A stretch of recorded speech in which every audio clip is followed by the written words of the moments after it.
쿠바 당국이 우크라이나 전쟁에 강제로 참전시키기 위한 인신매매 사례가 발생했다고 밝혔습니다.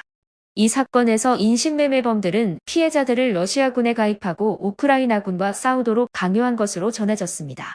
로이터 통신의 4일자 보도에 따르면 쿠바 외무부는 이번 사건과 관련하여 우크라이나 전쟁에서 러시아를 위해 싸우도록 강요하며 인신매매를 저지른 조직을 적발했다면서 러시아뿐만 아니라 러시아에서 멀리 떨어진 카리브해 섬나라에까지 인신매매 조직이 활동하고 있다고 지적했습니다.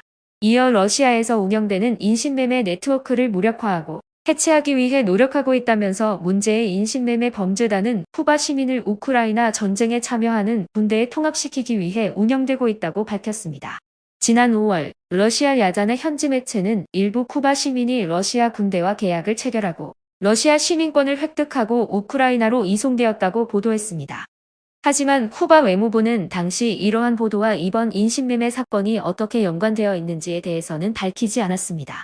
쿠바 당국은 이미 우크라이나에 강제로 참전시키려 한 인신매매 사건에 대한 기소를 시작했다고 밝혔으며 인신매매 시도는 무효화되었으며 이번 사건에 연루된 사람들에 대한 형사소송이 시작됐다고 전했습니다.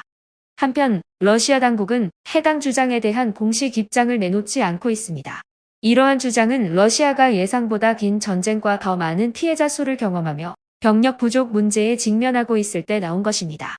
러시아 국가두마 국방위원회는 지난 7월 징병 연령 변경에 관한 법률 개정안을 가결하여 2024년 1월 1일부터 18에서 30세의 남성들을 군 복무에 소집하기로 규정했습니다. 해당 개정안은 징병 연령 상한선을 즉시 27세에서 30세로 높이고 하한은 당분간 기존대로 18세로 유지한 뒤 단계적으로 21세로 상향하는 내용을 담고 있습니다. 이와 관련해 미국 뉴스위크는 블라디미르 푸틴 러시아 대통령이 해당 개정안에 서명하면 새로운 법에 따라 최대 240만 명의 남성이 최소 1년 이상 의무적으로 군대에 복무해야 병역 의무가 부여된다고 보도했습니다. 러시아 국방부는 현재 115만 명 수준인 전체 병력 규모를 2026년까지 150만 명으로 증가시키는 계획을 세웠습니다. 징집 연령대가 18에서 30세로 변경되면 잠재적인 징집 대상자 수가 크게 늘어날 것으로 예상됩니다. 더불어 예비군 상한 연령을 70세로 상향 조정하는 법안까지 통과시킴으로써 총동원령이 발령되면 고령의 병력까지 소집할 수 있도록 법적 장치를 마련했습니다. 한편 쿠바는 미국의 제재로 에너지 부족 문제를 겪어왔으나 지난 7월 러시아로부터 원유 공급을 받기로 합의하여 러시아와의 관계가 더욱 강화되고 있습니다.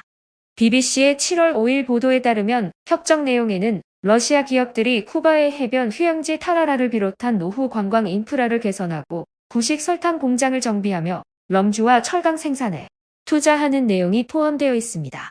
쿠바는 러시아의 라틴 아메리카에서의 영향력을 지지하며 러시아와의 강력한 동맹을 유지하고 있습니다.